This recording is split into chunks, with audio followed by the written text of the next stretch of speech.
नमस्कार, आप देख रहे हैं काल चक्र। मैं हूं आपके साथ रोमिता तिवारी और मेरे साथ हैं प्रश्न कुंडली विशेषज्ञ पंडित सुरेश पांडे जी। पंडित जी, बहुत स्वागत है आपका कार्यक्रम में।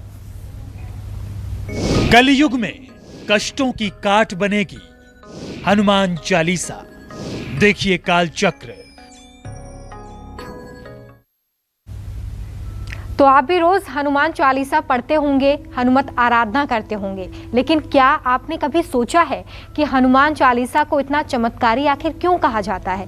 क्या है हनुमान चालीसा के पीछे का विज्ञान? क्या है इसका ज्योतिषीय पहलू? हनुमान चालीसा में ऐसी कौन सी चौपाइयां हैं जो आपको किसी भी रोग से, किसी भी शोक से बचा सकती हैं? साथ ही एक बात और, हनुमान चालीसा पढ़ते हुए क्या हमारा उच्चारण एकदम सही होता है? क्या है हनुमान चालीसा पढ़ने के नियम? ये सारे वो सवाल हैं जिनका जवाब जानना आपके लिए, हमारे लिए बेहद ज़रूरी है।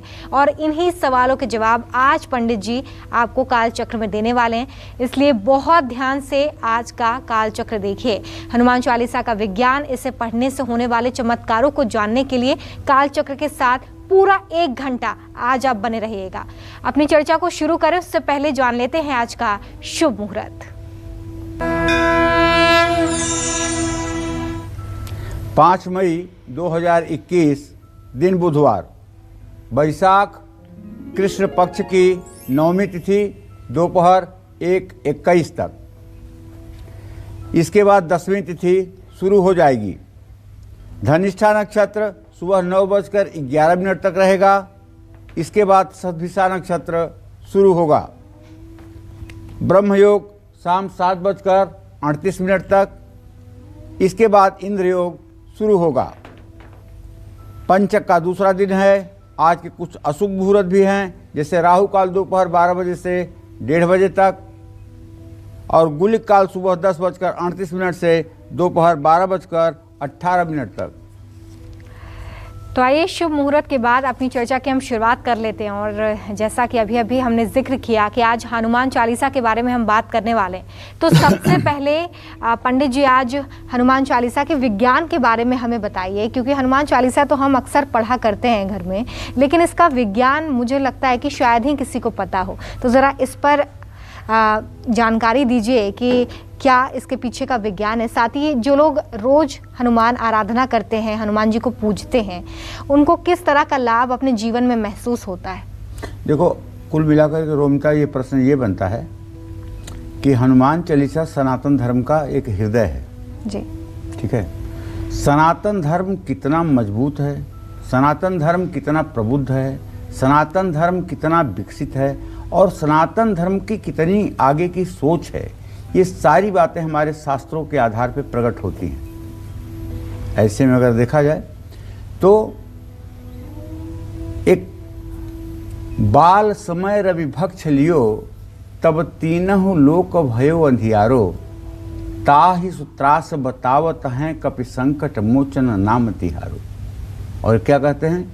युग सहस्र योजन पर भानु, जीत लीलेहु ताहि मधुर फल जानी। युग सहस्र, युग होता है 4, सहस्र माने 1000, 4 गुणते 1000 सहस्र। इतने योजन पर सूर्य की पृथ्वी से दूरी है। 1 सहस्र योजन की दूरी पर मौजूद सूर्य को एक मीठा फल जान करके हनुमान जी ने खा लिया था। कहने का अर्थ यह है कि वैज्ञानिकों ने पृथ्वी से सूर्य की दूरी का जो आकलन कलयुग में किया है, गोस्वामी तुलसीदास जी ने बहुत पहले ही सूरज और धरती के मध्य की दूरी को अपने इस चौपाई के माध्यम से स्पष्ट किया है। लील्यों ताहि मधुर फल जानू। वैसे मैं बचपन में सोचा करता था कि पृथ्वी से कई गुना बड़ा सूर्य है। विज्ञान के आधार पर पृथ्वी से कई गुना बड़ा सूर्य है। सूर्य का जो क्षेत्रफल है वो पृथ्वी से कई गुना बड़ा है। और पृथ्वी पर रह करके या किस ऐसे वायुमंडल में हनुमान जी रहे होंगे कि इतने विशाल सूर्य को उन्होंने ग्रहण किया होगा? तो अब तो नहीं रहे। एक हम लोगों के गुरुजी बड़े अच्छे साधक थे, उन्होंने बताया कि देखो, जब कोई आदमी मर जाता है तो उसका केवल प्राण निकलता है, उसकी डेड बॉडी जहाँ की तहाँ रहती है, जैसी की तैसी रहती है। हनुमान जी बहुत बड़े साधक, बहुत बड़े सिद्ध थे, और हनुमान जी ने भी सूर्य की सारी रश्मियों को ऑब्जर्व कर लिया था और सूर्य निस्तेज हो गया था, काला पिंड बन गया था। यही है सूर्य का निगलना, और इसी को कहते हैं सूर्य को निगलना। तो बात तो कुछ समझ में आती है, लेकिन भक्ति भाव में कहते हैं कि बाल समय रवि भक्त छलियो तब तीनहु लोक भयो अधियारो, ताहि सो त्रास बताव तुहें कपि संकट मोचन नाम तिहारो। इस दोहे का अर्थ यही है। कहने का अर्थ यह है कि वैज्ञानिकों ने पृथ्वी से सूर्य की जो दूरी का आकलन किया है कलयुग में, वो दूरी गोस्वामी तुलसीदास जी ने आज के 500 वर्ष पहले हनुमान चालीसा में लिख करके दुनिया को बताया है। केवल यही नहीं, हम आपको हर समय बताते हैं कि ऋण मोचन मंगल स्त्रोत का पाठ करिए तो आपके ऊपर का कर्ज उतर जाएगा। हम बचपन से याद करते आ रहे हैं, मंगलो भूमिपुत्रस्य ऋणहर्ता धन प्रदा स्थिरासनो महाकाय सर्वकर्म विरोध का लोहितो लोहिताश्चैव सामगा नाम कृपा कर एतानि कुछ नामानि नित्य में श्रद्धा पठेत। लोहितो लोहिताश्चैव, लोहित लोहित रंग है किसका? मंगल का। ये लोहित क्या कौन सा रंग होता है? आपने लाल पीला हरा सुना, लोहित तो पहली बार सुन रहे हैं। लोहित रंग है जब सूरज निकलता है, जब सूर्योदय होता है, सूर्य की पहली रश्मि जब धरती पर पहुंचती होगी, उस समय जो सूर्य का रंग होता है ना, वो लोहित होता है। उसी लाल रंग को लोहित रंग कहते हैं। मतलब मंगल ग्रह का रंग कैसा है? लोहित है। अब नासा के लोगों ने 10 साल पहले क्या रंग डिक्लेयर किया? वो भी लोहित डिक्लेयर किया। मंगलो भूमिपुत्रस्य, और उसके गुण स्वभाव पृथ्वी की तरह हैं, इसलिए वो पृथ्वी से जायमान है, पृथ्वी का बेटा माना जाता है मंगल। तो कहने का मतलब ये है कि जहाँ अब वैज्ञानिक पहुँच रहे हैं, वहाँ हमारा विज्ञान, सनातन धर्म का विज्ञान सदियों नहीं सहस्त्रों सदियों पहले पहुँच चुका है। तुलसीदास जी ने बहुत पहले सूरज और धरती के मध्य की दूरी को जो उन्होंने बताया कि युग सहस्त्र योजन पर भानु लील्यों ताहु मधुर फल जानू के माध्यम से उन्होंने इशारा कर दिया था कि पृथ्वी और सूर्य की दूरी क्या है। अब मैं आपको बताना चाहता हूं कि हनुमान जी की उपासना करने से क्या लाभ होता है। जो व्यक्ति नित्य हनुमान चालीसा का पाठ करता है, उसका आध्यात्मिक बल बढ़ता है। यह आध्यात्मिक बल क्या है भाई? आध्यात्मिक बल यह है कि आपके आत्मा का उत्थान होता है, आपकी आत्मबल, आपका आत्मशक्ति बढ़ती है, आपके अंदर से निराशा और नकारात्मक जो चीज़ें हैं वो समाप्त होती हैं, और ऐसा व्यक्ति हर रोग से लड़ पाता है, हर परिस्थिति से लड़ पाता है, और हर परिस्थिति में अपने को संभाल पाता है। तो हर दिन हनुमान चालीसा का पाठ करने से मन और मस्तिष्क को ऊर्जा मिलती है। हर रोज हनुमान चालीसा का पाठ करने से मन पर पड़े बुरे पुराने विचार और पुराने अनुभव का जो भार लदा हुआ है वो कम होता है। तनाव से मुक्ति के लिए हर रोज सुबह शाम दोनों समय हनुमान चालीसा का पाठ करना चाहिए। मनोबल बढ़ाता है हनुमान चालीसा। हनुमान चालीसा अकारण भय और तनाव को मिटाता है। हनुमान चालीसा हर तरह के रोग को मिटाता है। पहले गांव में जब हम लोग रहते थे तो गांव में एक परंपरा थी, उस बगीचे में समझ जाइएगा, वहाँ जो पीपल का पेड़ है उसमें एक प्रेत रहता है। उस रास्ते समझ जाइएगा, वहाँ आम के पेड़ में 2 प्रेत रहते हैं। और बचपन में चूंकि दिमाग में डाल दिया गया है, तो बड़ा होने के बाद भी वो दिमाग में है कि यार इस पेड़ में तो भूत है।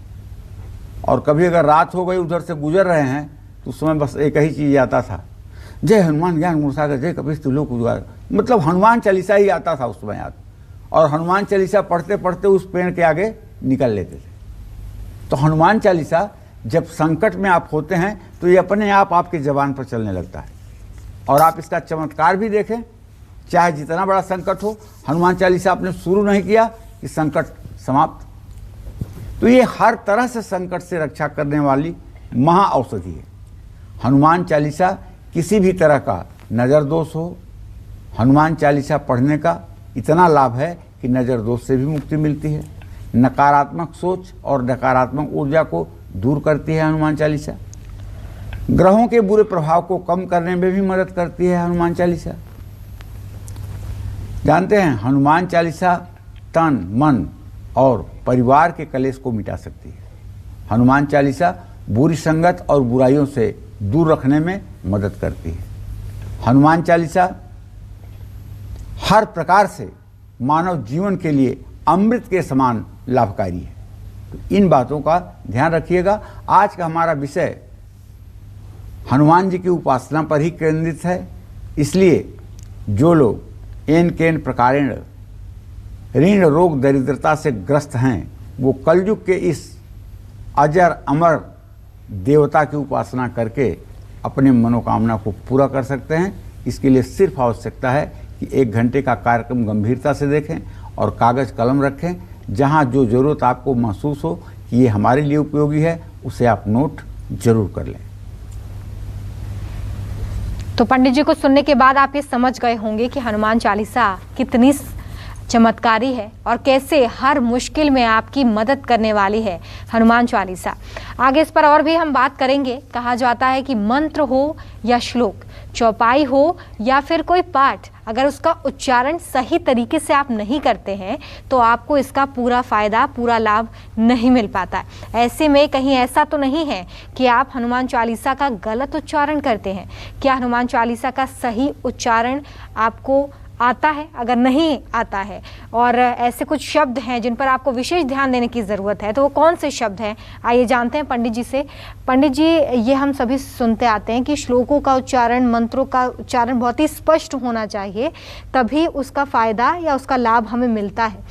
ऐसे में जो लोग हनुमान चालीसा का पाठ करते हैं, जो हमारे दर्शक भी करते रहे होंगे, वो किन बातों का ध्यान रखें? कैसे अपने उच्चारण को सुधार सकते हैं? देखो, उच्चारण को सुधारने की बात तो ये है कि हनुमान चालीसा को आप एक प्रकार से प्रकट हुआ मानिए। गोस्वामी तुलसीदास जी के मन मस्तिष्क से, उनके आत्मा से यह हनुमान चालीसा हनुमान जी की सेवा में प्रकट हुआ है। क्या हुआ है? प्रकट हुआ है। और जो प्रकट हुआ है, जैसे प्रकट हुआ है उसको वैसे ही स्वीकार करो। उसमें आप अगर संशोधन करना शुरू करोगे तो शायद अच्छा न होकर के बुरा ही होगा।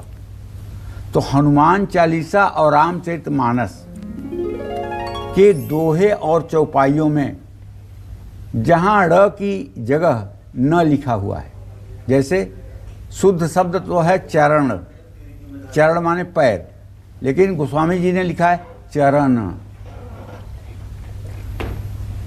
शुद्ध किसी का अपहरण करना उसको कहते हैं हरण, और उसको गोस्वामी जी ने क्या लिखा है? हरण। कोई किसी के शरणागत होता है तो उसको क्या कहते हैं? शरणागत, लेकिन गोस्वामी जी क्या कहते हैं? शरणागत। हनुमान चालीसा में श की जगह पे स लिखा हुआ है, जैसे कलेश को कलेश, कपीश को कपीस, शंकर को शंकर।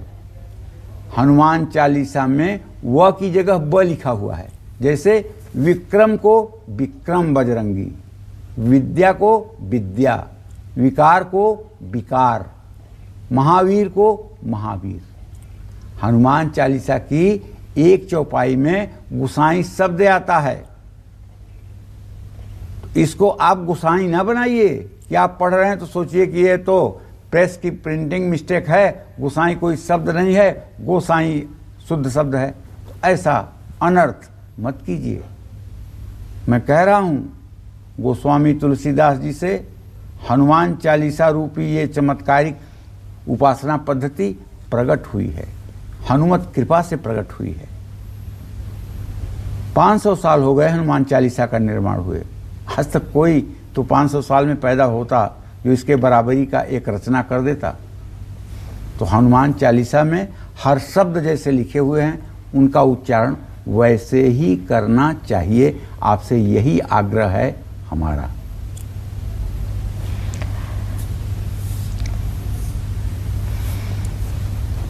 तो ऐसे में हनुमान चालीसा में जो हर शब्द है उसका अगर उसी तरह से आप उच्चारण करेंगे तो निसंदेह आपको सफलता मिलेगी और इससे आपकी मनोकामना पूरी होगी। जय मां विंध्यवासिनी। चलिए, तो अभी आपने जाना कि अगर आप हनुमान चालीसा का पाठ करते हैं तो इसमें जो शब्द आते हैं उनका उच्चारण वैसा ही करना होगा आपको, इसे बदलें बिल्कुल भी ना, क्योंकि पंडित जी ने भी इस बात का जिक्र किया कि अगर आप इन शब्दों को बदल देते हैं और ये समझते हैं कि शायद ये प्रिंटिंग मिस्टेक होगी तो बहुत गलत है। तो पूरा लाभ पाने के लिए, पूरी तरह से आराधना का फ़ायदा पाने के लिए ज़रूर हनुमान चालीसा का उच्चारण वैसे ही करें जैसे कि लिखा हुआ है। तो हनुमान चालीसा का वैज्ञानिक पहलू भी आप सब ने समझ ही लिया है, पंडित जी ने जिस तरह से बताया है। अब चलिए जल्दी से हम हनुमान चालीसा पढ़ने के ज्योतिषीय लाभ पंडित जी से जानते हैं कि ज्योतिष के लिहाज से अगर आप हनुमान चालीसा का रोज पाठ करते हैं, नित्य पाठ करते हैं, तो इसके क्या फ़ायदे हैं, क्या लाभ है। वैसे तो पंडित जी जो आस्था है वो फ़ायदे या लाभ का विषय है नहीं, लेकिन फिर भी जो हमारे दर्शक हैं जो हनुमान चालीसा का नित्य पाठ करते हैं, नित्य हनुमान आराधना करते हैं, वो अपने जीवन में क्या सकारात्मक चीज़ें महसूस करते हैं, कौन से बदलाव महसूस करते हैं जो चालीसा का पाठ करने से आए हों। ज्योतिषीय इसका जो पहलू है वो क्या है? देखिए, ऐसा है, किसी वस्तु के सुसंगठित क्रमबद्ध ज्ञान को विज्ञान कहते हैं और पूरी ज्योतिष शास्त्र की रचना व्यवस्थित सुसंगठित क्रम में हुई है।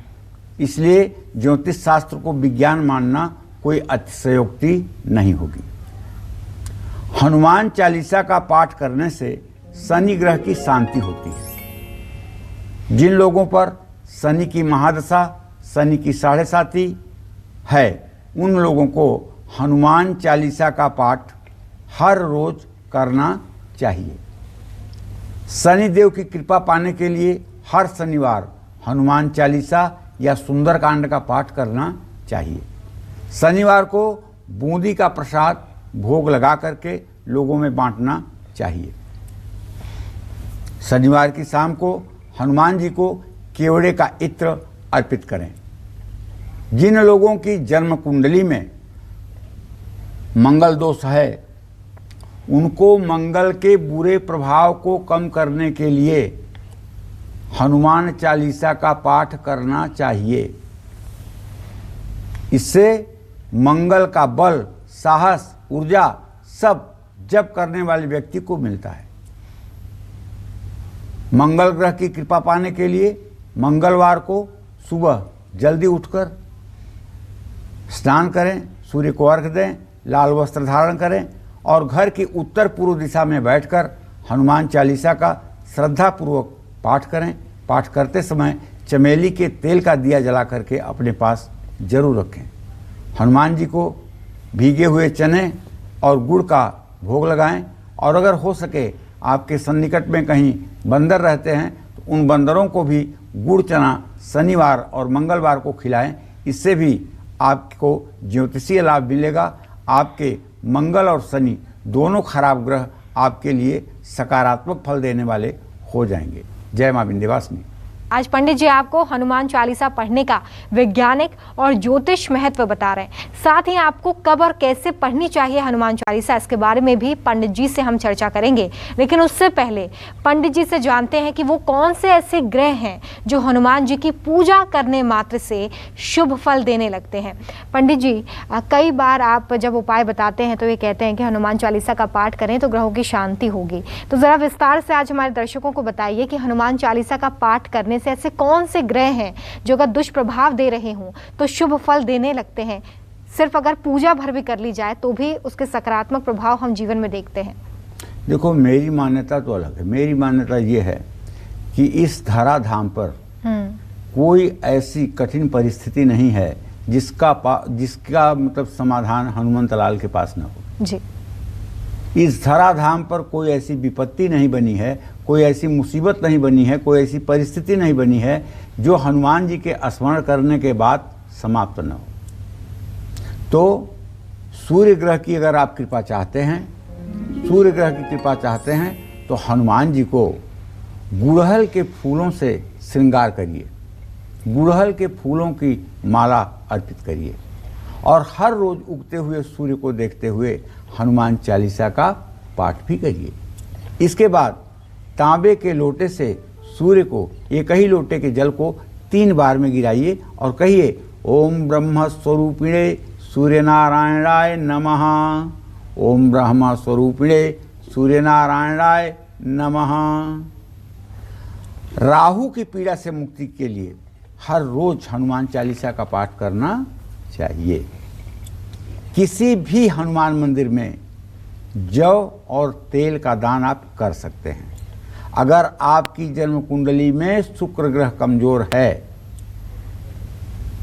कैसे आप जानेंगे कि आपका शुक्र ग्रह कमजोर है? शुक्र जिन लोगों का कमजोर होता है वो लोग किसी काम को बहुत धीरे धीरे करते हैं, उनके चेहरे पर कांति नहीं होती है, उनके हाथ पैर ऐसे लगता है कि जैसे लुंज पुंज हुए पड़े हैं, चैतन्यता, छटपटाहट, चंचलता बिल्कुल नहीं होती है। किसी काम को करते करते इतना उबा देते हैं कि देखने वाला उब जाता है। महिलाओं का शुक्र तो केवल तुलसी के पेड़ के सानिध्य में बैठने से ठीक हो जाता है, लेकिन पुरुषों के पास कहाँ समय है कि तुलसी के पास बैठने जाएंगे। तो आपको अपने शुक्र को अगर ठीक करना है तो ब्रह्मचर्य के प्रतीक भगवान हनुमान की उपासना करिए।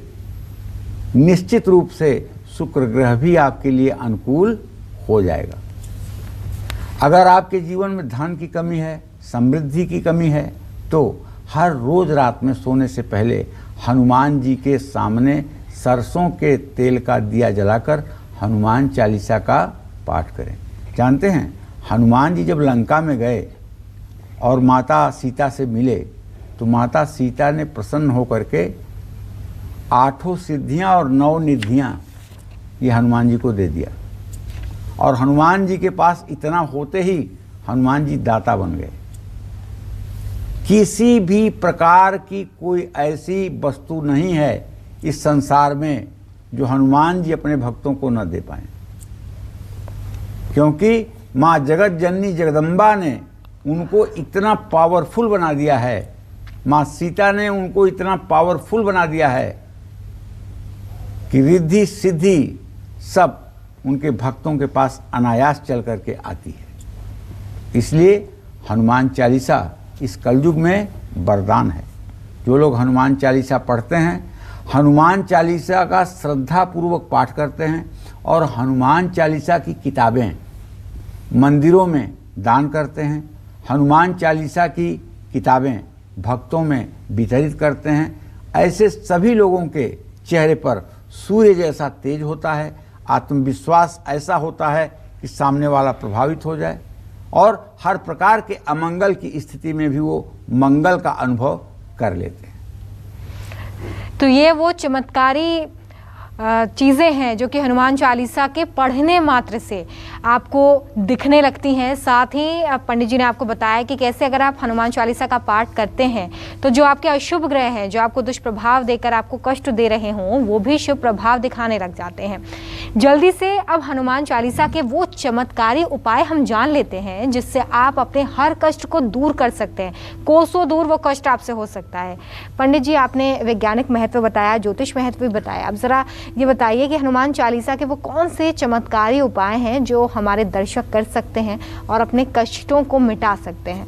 पहली बात तो हमारे दर्शक इस बात को कान खोलकर सुन लें। अगर आप धर्म, सच्चाई, ईमानदारी के राह पर हैं तो ईश्वरीय शक्तियां आपकी मदद करेंगी।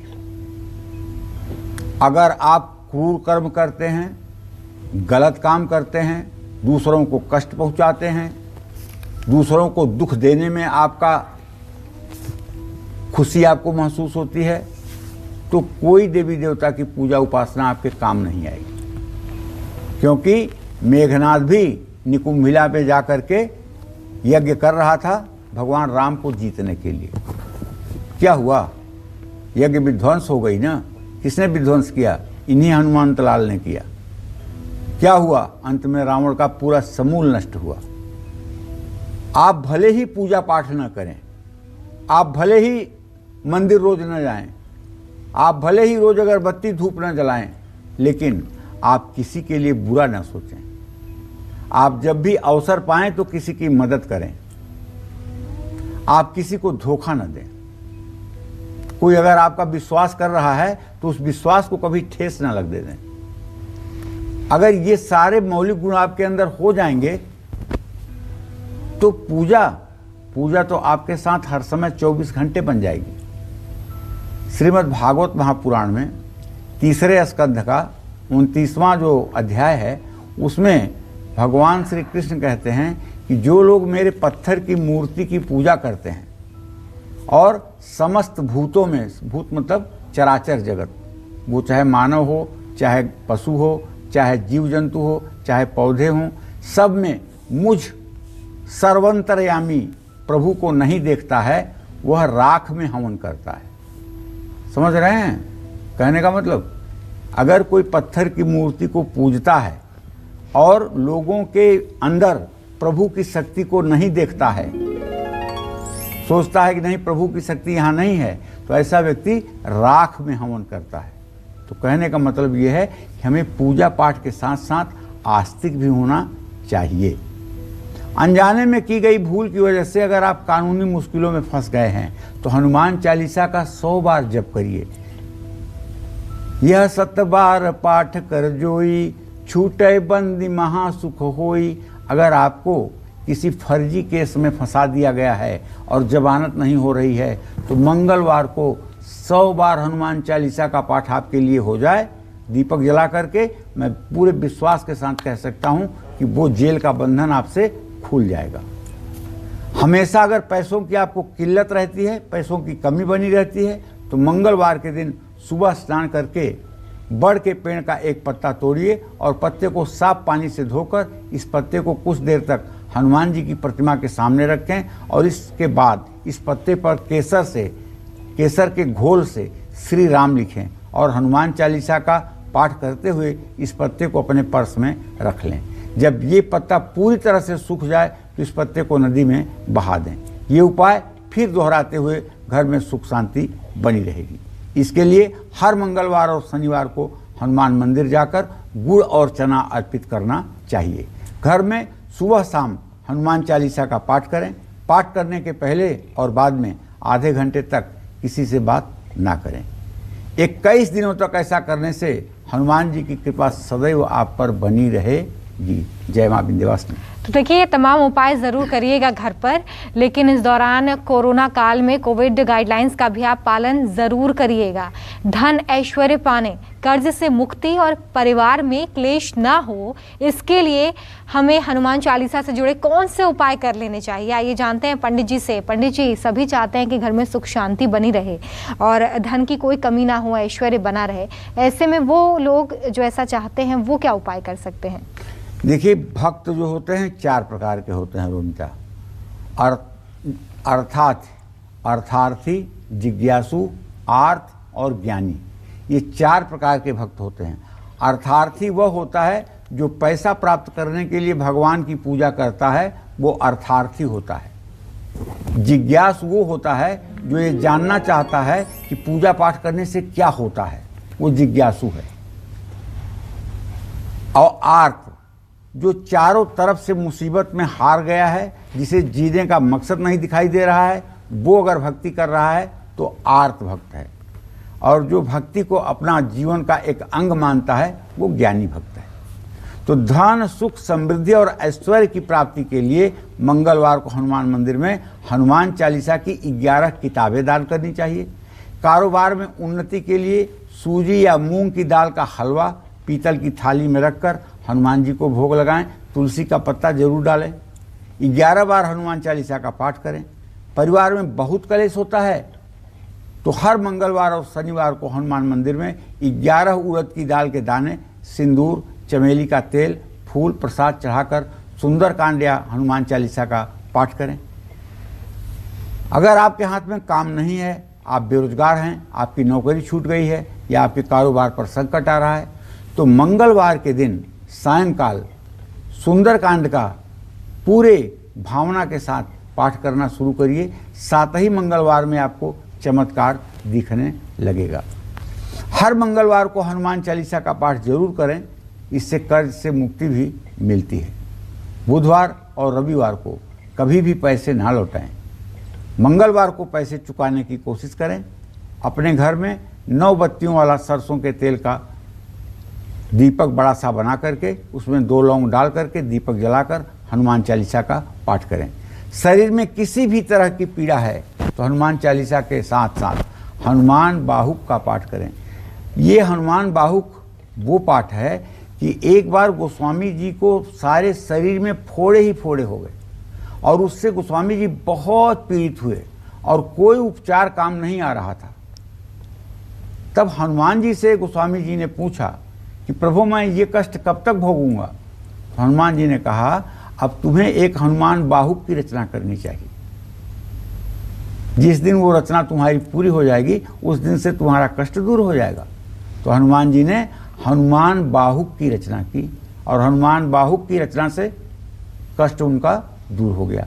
आज के डेट में भी जो लोग सोराइसिस के रोग से, एक्जिमा के रोग से, अपरस के रोग से या नासूर जिनको हो गया है या जिनको पाइल्स और भगंदर की बड़ी प्रॉब्लम है, ये लोग अगर हनुमान चालीसा का नियम से पाठ करें सुबह शाम और नियम का पालन करें तो इन्हें भी लाभ जरूर मिलेगा।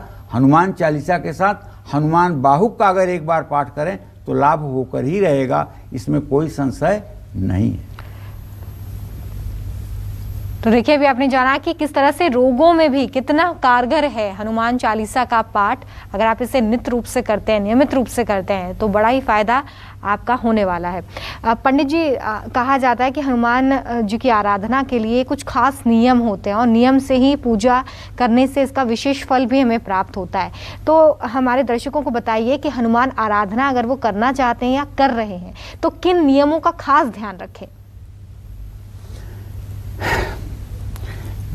हनुमान जी की उपासना का सबसे बड़ा नियम है कि आप तन मन धन से उनके भक्त बन जाइए और जो भी आप अपने जीवन में कर रहे हैं सब उनको समर्पित कर दीजिए। हनुमान जी की पहली पहचान है कि वो ब्रह्मचर्य हैं, बाल ब्रह्मचारी। तो हनुमान जी की उपासना में ब्रह्मचर्य आवश्यक है। अगर आप शादीशुदा हैं तो मंगलवार का व्रत करते हैं, शनिवार का व्रत करते हैं तो मंगलवार और शनिवार के दिन ब्रह्मचर्य आवश्यक है। हनुमान जी की पूजा में बनाया हुआ प्रसाद शुद्ध घी में ही बना होना चाहिए और हनुमान जी को सिंदूर लगाने के लिए सिर्फ चमेली के तेल का प्रयोग किया जा सकता है। हनुमान जी को केसर या हल्दी मिलाकर के ही लाल चंदन लगाना चाहिए। हनुमान जी को गुड़ नारियल का भोग भी आप लगा सकते हैं। दोपहर को हनुमान जी को गुड़ घी और गेहूं के आटे का चूरमा बनाकर उसका भी प्रसाद चढ़ा सकते हैं। रात के समय हनुमान जी को प्रसाद में फल का भोग लगाना चाहिए। हनुमान जी की उपासना में सिर्फ रुद्राक्ष या मूंगे की माला का ही प्रयोग करना चाहिए और ओम हंग हनुमताय नमः ये हनुमान जी का बीज मंत्र है, इसे यथासंभव जप करना चाहिए। तो देखिए ये वो तमाम नियम हैं जिन्हें आपको ध्यान रखना है। अगर आप हनुमान आराधना में अपना समय व्यतीत करते हैं, हनुमान आराधना करना चाहते हैं तो इन नियमों का ज़रूर पालन करिए। और आइए अब बात करते हैं हनुमान जी की तस्वीर की। जी हाँ, हनुमान चालीसा की तो हमने बात कर ली है पंडित जी, लेकिन हनुमान जी की तस्वीर के बारे में अगर मैं आपसे पूछूं तो क्या विशेष ध्यान रखें, दिशा कैसी होनी चाहिए और हनुमान जी का चित्र कैसा लगाएं? देखो, हनुमान जी का चित्र लगाना, हनुमान जी की मूर्ति स्थापना करना, उसकी दिशा और उनके स्वरूप का ध्यान करना, सब में बड़ा अंतर है। अच्छा। जैसे कहीं आपने देखा होगा कि हनुमान जी पद्मासन में बैठ करके प्रभु श्री राम का ध्यान कर रहे हैं। कहीं आपने देखा होगा कि हनुमान जी वीरासन में एक पैर पर बैठ करके गदा पकड़ करके हनुमान श्री राम के नीचे बैठे हुए हैं। कहीं आप देखे होंगे कि हनुमान जी अपने बाएं हाथ पर पूरा पर्वत लेकर के और उड़े जा रहे हैं। कहीं आपने देखा होगा कि हनुमान जी ने राम और लक्ष्मण को अपने कंधे पर बैठाया हुआ है। कहीं आपने देखा होगा कि हनुमान जी ने अपने सीने को चीर करके और उसमें राम लक्ष्मण की छवि को दिखाया होगा। तो ये अलग अलग जगह पर अलग अलग हनुमान जी के जो स्वरूप हैं, इनका अपने आप में महत्व है। हनुमान जी का चित्र हमेशा घर में दक्षिण की दिशा की ओर देखते हुए लगाना चाहिए, लेकिन इससे मेरी पूर्ण सहमति नहीं है, क्योंकि जब दक्षिण में हनुमान जी का मुंह हो जाता है और श्रद्धालु या उपासक का मुंह उत्तर दिशा में पूजा करते समय होता है, तो ऐसे हनुमान जी को कहते हैं संकट मोचन हनुमान। क्या कहते हैं? संकट मोचन हनुमान। अगर आप कभी काशी गए होंगे और वहाँ का सुप्रसिद्ध आपने हनुमान मंदिर देखा होगा, तो आपको पता लग जाएगा कि हनुमान जी का मुखाकृति दक्षिण दिशा में है। संकट के समय ऐसी मूर्ति की उपासना करने से तत्काल हनुमान जी फल देते हैं, क्योंकि हनुमान जी ने जब दक्षिण मुंह करके समुद्र लंघन शुरू किया था तो बिना माता सीता तक पहुंचे उन्होंने विश्राम भी नहीं किया था। अच्छा, बैठी हुई मुद्रा में लाल रंग का चित्र होना चाहिए। दक्षिण दिशा की ओर मुंह करके हनुमान जी का चित्र शुभकारी है, क्योंकि हनुमान जी ने अपना प्रभाव सबसे ज़्यादा दक्षिण दिशा में ही दिखाया है। हनुमान जी बाल ब्रह्मचारी हैं, ऐसे में अपने शयन कक्ष में इनकी प्रतिमा नहीं रखनी चाहिए। और घर में नकारात्मक ऊर्जा बहुत ज़्यादा है तो हनुमान जी को शक्ति प्रदर्शन की मुद्रा का चित्र लगाएं। घर के मुख्य द्वार के ऊपर पंचमुखी हनुमान जी का चित्र लगा सकते हैं। घर में नकारात्मक ऊर्जा प्रवेश नहीं कर पाएगी, ये तब जब आपके घर का इंट्रेंस, आपके घर से एग्जिट करते हुए बाहर निकलते हुए दक्षिण दिशा हो। मकान में गलत दिशा में जल स्रोत है या शत्रु बाधा है, बीमारी है, मनमुटाव है, तो इस दोष को दूर करने के लिए भी पंचमुखी हनुमान का चित्र चमत्कारी हो सकता है। जय मां विंध्यवासिनी। चलिए अब पंडित जी से जल्दी से जानते हैं कि हनुमान जी का कौन सा स्वरूप घर में हमें लगाना चाहिए और कौन से स्वरूप से आपकी कौन सी मनोकामना पूरी होगी। आइए जानते हैं पंडित जी से। पंडित जी, आपने अलग अलग स्वरूपों का जिक्र किया था ब्रेक पर जाने से पहले। अब मैं आपसे ये समझना चाहूँगी कि जो हमारे दर्शक हैं, कोई सफलता पाना चाहता है, कोई साहस पाना चाहता है, साहस की कमी है, तो कोई दुख और दरिद्रता से परेशान है, तो ऐसे में अपनी अलग अलग मनोकामनाओं को पूर्ण करने के लिए हम हनुमान जी के अलग अलग स्वरूप, वो कौन से स्वरूप हैं जिनकी फोटो या तस्वीर अपने घर में लगा सकते हैं? देखो रोमिता, ऐसा है जैसे कोई मनुष्य है जी, तो वो मनुष्य किसी का बेटा होगा, किसी का भाई होगा, किसी का चाचा होगा, किसी का फूफा होगा, किसी का मामा होगा, ठीक है ना, और किसी का पिता होगा जी। और भिन्न भिन्न संबोधन से बुलाने पर वही एक व्यक्ति बोलता है। उसी तरह से एक ही हनुमान जी हैं, लेकिन जब इनकी भिन्न भिन्न मुद्राओं में हम उपासना करते हैं तो हमें भिन्न भिन्न प्रकार के फल मिलते हैं। कहने का मतलब यह है कि ड्राइंग रूम में हनुमान जी का चित्र पर्वत उठाते हुए और हनुमान जी का चित्र श्री राम का भजन करते हुए लगाना चाहिए। आपके अंदर अगर साहस, बल, विश्वास और जिम्मेदारी की कमी महसूस हो रही है तो पहाड़ उठाते हुए हनुमान जी का चित्र घर में जरूर लगाइएगा। अगर आपके परिवार में कलेश की स्थिति रहती है, पति पत्नी और बच्चों में बिल्कुल सामंजस्य नहीं है, तो हनुमान जी का ऐसा चित्र लगाइए जिसमें वो राम की भक्ति करते हुए नजर आ रहे हों, या राम दरबार में हनुमान जी नीचे बैठे हों। अगर कोई मुश्किल लक्ष्य है जिसे आपने पाने का संकल्प ले लिया है तो हनुमान जी का उड़ता हुआ चित्र जो है उसे आपको लगाना चाहिए। किसी भी काम में सफलता पाने के लिए लंका दहन करते हुए या राम लक्ष्मण को अपने कंधे पर उठाए हुए हनुमान जी का चित्र लगाएं तो सब प्रकार की मनोकामनाएं पूरी होंगी, इसमें कोई संशय नहीं है। अपना जीवन सफल बनाने के लिए 12 राशि वाले जातक कैसे हनुमान आराधना करें, आइए जानते हैं पंडित जी से। पंडित जी, कैसे आराधना करनी है भगवान हनुमान की कि सारे ही कष्ट दूर हो जाए, मुश्किल से मुश्किल वक्त, जो कि एक मुश्किल वक्त अभी भी चल रहा है, ये भी कट जाए?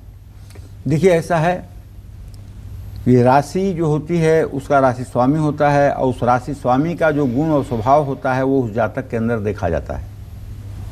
इसीलिए राशि के अनुसार उपाय बताने का महत्व है। मेष राशि का स्वामी मंगल है। मेष राशि के जातकों को चाहिए एक मुखी हनुमंत कवच का पाठ करें और हनुमान जी को बूंदी के लड्डू का भोग लगाएं। और वृषभ राशि के जातकों को चाहिए कि रामचरितमानस के सुंदरकांड का पाठ करें और हनुमान जी के प्रतिमा के सामने मीठी रोट का भोग लगाएं। इसी क्रम में मिथुन राशि के जातकों के बारे में बात करना चाहूँगा। रामचरितमानस के अरण्य कांड का पाठ करें और हनुमान जी को पान का भोग लगाएं। कर्क राशि के जो जातक हैं इन्हें तो पंचमुखी हनुमंत कवच का नित्य पाठ करना चाहिए। रामचरितमानस के बालकांड का पाठ करना चाहिए। हनुमान जी को गुड़ की रोटी का प्रसाद चढ़ाना चाहिए। कन्या राशि के जातक रामचरितमानस के लंका कांड का पाठ करें और हनुमान जी की प्रतिमा के सामने घी के 6 दिए जलाएं। तुला राशि के जातक रामचरितमानस के बालकांड का पाठ करें और वृश्चिक राशि के जातक हनुमान अष्टक का पाठ करें। हनुमान जी को गुड़ वाले चावल बना करके भोग लगाना चाहिए। और धनु राशि के जातकों को चाहिए कि रामचरितमानस के अयोध्या कांड का पाठ आपको अवश्य करना है। हनुमान जी को शहद का भोग लगाएं। मकर राशि वाले रामचरितमानस के किष्किंधा कांड का पाठ करें। कुंभ राशि के जातक रामचरितमानस के उत्तरकांड का पाठ करें और हनुमान जी को मीठी रोटी बनाकर भोग लगाएं। मीन राशि के जातकों को चाहिए हनुमंत बाहुक का पाठ करें और हनुमान जी की उपासना करके अपने जीवन को सफल बनावें। जय मां विंध्यवासिनी। अच्छा पंडित जी, आपने ये तो बताया कि हनुमान चालीसा का हमें पाठ करना चाहिए और बहुत सारे लोग, मुझे लगता है कि हनुमान चालीसा का पाठ करते भी होंगे। और आपने ये भी बताया कि कब विशेष रूप से कितने पाठ करने से फ़ायदा पहुंचता है। लेकिन जो नियमित तौर से हनुमान चालीसा का पाठ करते हैं और हनुमान जी की आराधना करते हैं, उन्हें चालीसा कितनी बार पढ़ना चाहिए? कम से कम एक बार सुबह, एक बार शाम, कम से कम। अच्छा, सुबह शाम पाठ करें। अधिकस्यते अधिकम फलम। अगर कोई बीमार है तो 10 बार। अच्छा। अगर आर्थिक संकट है तो 21 बार। अगर किसी को कैद से छुड़ाना है तो 100 बार। ठीक है। तो इस तरह से हनुमान चालीसा के संख्याओं का भी योग है और किसी प्राण प्रतिष्ठित मूर्ति के पास बैठ करके अगर ये पाठ किया जाए तो ये 10 गुना ज़्यादा फल देता है। अच्छा। और अगर हनुमान चालीसा का पाठ किसी शिवालय में बैठ किया जाए तो ये करोड़ों गुना फल देता है। फिलहाल क्योंकि कोरोना काल है तो हमारे दर्शक घर पर बैठकर भी हनुमान चालीसा का पाठ कर सकते हैं। वहाँ भी हनुमान जी का चित्र होना चाहिए। चित्र के सामने हनुमान चालीसा का पाठ करना है। इसके अलावा क्या कुछ विशेष भोग वगैरह लगाएं या मंगलवार या शनिवार के दिन कुछ विशेष कर सकते हैं अगर कोई बीमार है या डर भय संकट इस तरह की कोई आशंका? सबसे ज्यादा पसंद अगर कोई चीज है तो आप समझ लीजिए इन्हें कोई भी फल पसंद है। अच्छा। और हनुमान जी को मोदक पसंद है, लड्डू पसंद है। तो आप कोई भी फल, किसी भी प्रकार का फल और लड्डू हनुमान जी को समर्पित कर सकते हैं। लेकिन ध्यान रखें कि जब भी प्रसाद समर्पित करें तो उसमें तुलसी का पत्ता जरूर हो। अगर तुलसी का पत्ता नहीं होगा तो पूरे विश्व का प्रसाद भगवान हनुमान खा जाएंगे लेकिन वो संतुष्ट नहीं होंगे। अच्छा। और एक तुलसी का पत्ता डाल देने से वो अगर एक बार एक लड्डू खाएंगे उससे भी पूरा तृप्त हो जाएंगे। अच्छा पंडित जी, जो हमारे दर्शक मंगलवार का फास्ट रखते हैं, उपवास रखते हैं, उनके लिए आप कुछ खास बताएं कि उन्हें किस तरह की जीवन शैली का उस दिन पालन करना चाहिए? देखिए, साफ सुथरा रहना चाहिए, स्नान ध्यान करना चाहिए, अपने भाई बहनों से संबंध अच्छा रखना चाहिए, साहस के साथ दिन की शुरुआत करनी चाहिए, किसी नकारात्मक परिस्थिति में भी धैर्य बना करके रखना चाहिए, ब्रह्मचर्य का पूर्ण रूप में पालन करना चाहिए, आध्यात्मिक विषयों का अध्ययन करना चाहिए, सत्संग करने की कोशिश करना चाहिए और पूरे दिन सेंधा नमक भी नहीं खाना चाहिए। अच्छा। नमक तो खाना ही नहीं चाहिए और केवल मीठा से ही संबंधित कोई चीज़ है तो उसे आप उसका सेवन कर सकते हैं। सूर्यास्त के बाद आपको न तो भोजन करना चाहिए न तो जल ग्रहण करना चाहिए। ये सब मंगल के लिए उपाय हैं। इन उपायों को करके आप अपने जीवन को सफल कर सकते हैं। चलिए, तो आज पंडित जी ने आपको बताया कि कैसे हनुमान चालीसा आपके जीवन में चमत्कार कर सकती है, कैसे भय संकट विपत्ति हर घड़ी में हनुमान चालीसा हर मुश्किल की काट है। हम आशा करते हैं कि आपने इससे जुड़ी हर जानकारी ज़रूर नोट की होगी और अपने जीवन में आप अमल में भी लाएंगे। पंडित जी बहुत शुक्रिया, आपने इतनी अच्छी जानकारी दी। और देखिए क्योंकि कोरोना काल है तो ऐसे में जो पूजन विधि पंडित जी ने आज बताई है या जो भी विशेष उपाय आपको बताए गए हैं, इसमें कोविड प्रोटोकॉल्स का आप ज़रूर ध्यान रखिएगा। हो सके तो घर पर रहकर ही आप पूजा अर्चना करें और इन तमाम गाइडलाइंस का पालन करिए। उम्मीद करते हैं कि आपको आज का हमारा विषय बहुत पसंद आया होगा। कल फिर एक नए विषय के साथ और आपकी परेशानियों को दूर करने के लिए ढेरों उपाय लेकर हम आएंगे पंडित सुरेश पांडे जी के साथ। तब तक के लिए अपना बहुत ख्याल रखिए। कालचक्र की पूरी टीम को दीजिए इजाजत। नमस्कार। खास जड़ी बूटियों से बना पेट सफा आयुर्वेदिक चूर्ण आज ही ले आएं। पेट सफा पहली रात से ही असर दिखाता है और इसकी आदत भी नहीं पड़ती। पेट सफा हर रोग दफा।